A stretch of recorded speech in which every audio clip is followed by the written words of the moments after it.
বুঝি পাইছো মাৰিলে কিয় মাৰিছিলা তুমি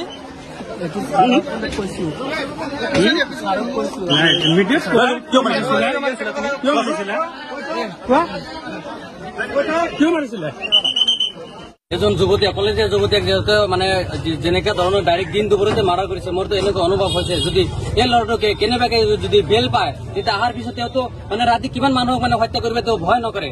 তাৰপিছত মোৰ এটাই অনুৰোধ যে অলৰেডি চৌধুৰীফাৰ্ম গাঁৱৰ পৰা আৰম্ভ কৰি সকলো শিক্ষক শিক্ষয়িত্ৰী ছাত্ৰ ছাত্ৰীসকলকতো নুৰুল ইছলামক অলৰেডি মানে ফাঁচীৰ ৰায়দান দি দিছে। আৰু এই ক্ষেত্ৰত মই মানে হাইকোৰ্টৰ জাজমেণ্টক এটাই মানে জাজসকলক তথা মানে ICC এটা অনুৰোধ মানে মই জনাম যে এনেকুৱা সেকশন লগাওক যাতে তাই মানে সেই ল'ৰাটো মানে সেই লম্পট যুৱকটো যাতে জেলৰ পৰা মানে ভেল নাপায় তাক যাতে ফাঁচি দিব লাগে। আৰু পুলিচ প্ৰশাসনৰ পৰা মই আৰু এটা গুলি বিচাৰিছো, অনলি এটা ৰাইফলৰ গুলি বিচাৰিছো যাতে আৰু এটা গুলি সেই ল'ৰাটোক মানে বুকুত মাৰিব লাগে যাতে নেক্সট টাইম কোনোবা যুৱক বা কোনোবা ল'ৰা কোনোবা লম্পট মানুহে যাতে এনেকুৱা ধৰণৰ সাহস নাপায় যাতে নেক্সট টাইম এই অঞ্চলত বা এই অসমত যাতে এনেকুৱা ধৰণে মানে কাৰোবাক মাৰ্ডাৰ কৰিব নোৱাৰে। মানে অলৰেডি মানে মৃত্যুৰ দিনৰ পৰা আজিলৈকে এই অঞ্চলৰ মানুহে কোনোবাই টোপনি যাব পৰা নাই।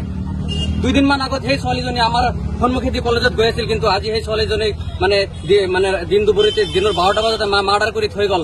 এই লম্পটক আমি মানে ৰাইজৰ তৰফৰ পৰা একদম এটা কথাই মানে আমাৰ ফাঁচি লাগে অন্যথা এনকাউণ্টাৰ লাগে, এই দুটা অপশ্যন। 3 মাহ পিছত যে জেলৰ পৰা বেল পাব সেইটো আমি নিবিচাৰো। এই বিষয়ত মানে মই ক'বলৈ বিচাৰিছো যে যিজন ল'ৰা মানে হত্যা কৰিছে খাইৰুন্নেছা তাৰ উচিত ইনচাফ হ'ব লাগে, তাক ফাঁচি দিব লাগে আইন মতে।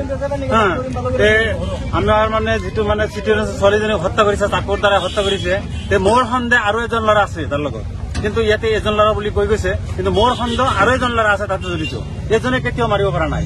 মই আৰক্ষী বিষয়াসকলক বা প্ৰশাসনক অনুৰোধ জনাও এইটো তদন্ত কৰি আৰু মানে যিকেইজন মানে দোষী আছে সেই দোষী কেইজনক শাস্তি দিব লাগে। যিটো মানে অস্ত্ৰৰ দ্বাৰা হত্যা কৰিছে সেইটো উদ্ধাৰ কৰিবলৈ সক্ষম হৈছে নাই? অস্ত্ৰটো ইয়াত উদ্ধাৰ হোৱা নাই, কিন্তু বৰ্তমান যিটো কৈছে সেই অস্ত্ৰটো বেলেগত পেলাই দিছে। চাকুটো দি মানে সেই উদ্ধাৰৰ কাৰণে ছাৰসকলে প্ৰশাসন বিষয়াসকলে বৰ্তমান লৈ গৈছে।